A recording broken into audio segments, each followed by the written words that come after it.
राधे राधे। जय श्री कृष्णा। दोस्तों, कार्तिक मास हिंदू धर्म में विशेष महत्व रखता है। इस पवित्र मास में भगवान विष्णु की पूजा और दीपदान का विशेष महत्व है। कार्तिक मास महात्म्य कथा का अध्याय 27 इस महत्व को और भी अधिक स्पष्ट करता है। इस अध्याय में धार्मिक अनुष्ठानों और भक्तिपूर्ण कार्यों का वर्णन है, जो न केवल आध्यात्मिक विकास के लिए महत्वपूर्ण है, बल्कि जीवन में सुख, शांति और समृद्धि लाने में भी सहायक है। अध्याय 27 में हमें कई महत्वपूर्ण शिक्षाएं मिलती है। यह अध्याय बताता है कि कार्तिक मास में किए गए छोटे छोटे पुण्य कार्य भी अत्यंत महत्वपूर्ण होते हैं और उनका प्रभाव जीवन में सकारात्मकता लाता है। इस महीने में किए गए जप, तप, व्रत और दान के कार्य विशेष फलदायी होते हैं। भगवान विष्णु की कृपा प्राप्त करने के लिए इस मास में की जाने वाली पूजा पाठ और धार्मिक प्रवृत्ति का विशेष महत्व बताया गया है। अब आइए सुनिए कार्तिक मास महात्म्य कथा अध्याय 27। दोस्तों, पार्षदों ने कहा कि एक दिन की बात है, विष्णुदास ने नित्य कर्म करने के पश्चात भोजन तैयार किया। कोई छिपकर उसे चुरा कर ले गया। विष्णुदास ने देखा कि भोजन नहीं है, परंतु उन्होंने दोबारा भोजन नहीं बनाया, क्योंकि ऐसा करने पर विज्ञान की पूजा के लिए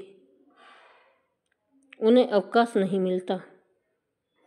अतः प्रतिदिन के नियम का उल्लंघन हो जाने का भय था। दूसरे दिन पुनः उसी समय भोजन बनाकर वे ज्यों ही भगवान विष्णु को भोग अर्पण करने के लिए गए, त्यों ही किसी ने आकर फिर सारा भोजन ग्रहण कर लिया। इस प्रकार 7 दिनों तक लगातार कोई उनका भोजन चुरा कर ले जाता रहा। इससे विष्णुदास को बड़ा विस्मय हुआ। वे मन ही मन इस प्रकार विचार करने लगे, ओहो, कौन रोज आकर मेरी रसोई चुरा कर ले जाता है। यदि दोबारा भोजन बनाऊं तो भगवान की पूजा छूट जाती है। यदि रसोई में तुरंत ही भोजन बनाना उचित हो तो मुझे यह न होगा, क्योंकि भगवान विष्णु को सब कुछ अर्पण किए बिना कोई भी वैष्णव भोजन नहीं करता। आज उपवास करते मुझे 7 दिन हो गए। इस प्रकार मैं व्रत में कब तक स्थिर रह सकता हूँ। अच्छा, आज मैं रसोई की भली भांति रक्षा करूँगा। ऐसा मन में विचार करके भोजन बनाने के बाद वे कहीं छिपकर खड़े हो गए। इतने में ही उन्हें एक चांडाल दिखाई दिया, जो रसोई का अन्न हरकर जाने के लिए तैयार था। भूख के मारे उनका सारा शरीर दुर्बल हो गया था। मुख पर दीनता छा रही थी। शरीर में हाड़ और मांस चाम के सिवा कुछ शेष नहीं बचा था। उसे देखकर श्रेष्ठ ब्राह्मण विष्णुदास का हृदय करुणा से भर आया। उन्होंने भोजन चुराने वाले चांडाल की ओर देखकर कहा, भैया जरा ठहरो ठहरो, रूखा सूखा भोजन क्यों लेते हो, यह घी तो लेते जाओ। इस प्रकार कहते हुए विप्रवर विष्णुदास को आते देखकर वह चांडाल भय के मारे बड़े वेग से भागा और कुछ ही दूरी पर मूर्छित होकर गिर पड़ा। चांडाल को देखकर और मूर्ख देखकर ब्राह्मण श्रेष्ठ विष्णुदास बड़े वेग से उसके समीप आए और दयावश अपने वस्त्र के अंत से छोर से हवा करने लगे। उसके बाद में जब वह उठकर खड़ा हुआ, तब विष्णुदास ने देखा वहाँ चांडाल नहीं है, बल्कि साक्षात नारायण ही शंख, चक्र और गदा धारण किए हुए उपस्थित है। अपने प्रभु को प्रत्यक्ष देखकर विष्णुदास सात्विक भावों के वशीभूत हो गए। वे स्तुति और नमस्कार करने में भी समर्थ न हो सके। तब भगवान ने सात्विक व्रत का पालन करने वाले अपने भक्त विष्णुदास को छाती से लगा लिया और उन्हें अपने रूप देकर वैकुंठ धाम को ले चले। उस समय यज्ञ में दीक्षित हुए राजा चोल ने देखा विष्णुदास एक श्रेष्ठ विमान पर भगवान विष्णु के समीप जा रहे हैं। विष्णुदास को वैकुंठ धाम में जाते देख राजा ने शीघ्र ही अपने गुरु महर्षि मुद्गल को बुलाया गया और इस प्रकार कहा गया, राम भरोसा किया कि जिसके साथ प्रतियोगिता करके मैंने इस यज्ञ दान आदि कर्म का अनुष्ठान किया है, वह ब्राह्मण आज भगवान विष्णु का रूप धारण करके मुझसे पहले ही वैकुंठ धाम को जा रहा है। मैंने इस वैष्णव धाम में भली भांति दीक्षित होकर अग्नि में हवन किया और दान आदि के द्वारा ब्राह्मणों का मनोरथ पूर्ण किया, तथापि अभी तक भगवान विष्णु मुझ पर प्रसन्न नहीं हुए और इस विष्णुदास को केवल भक्ति के ही कारण श्री हरि ने प्रत्यक्ष दर्शन दिया है। पर जान पड़ता है कि भगवान विष्णु केवल दान और यज्ञों से प्रसन्न नहीं होते, उन प्रभु का दर्शन करने में भक्ति ही प्रमुख कारण है। दोनों राजाओं ने कहा। इस प्रकार राजा ने अपने भांजे को राज सिंहासन पर अभिषिक्त कर दिया। वे बचपन से ही यज्ञ के दिन से लेकर उसी में संलग्न रहते थे, इसलिए उनमें कोई पुत्र नहीं था।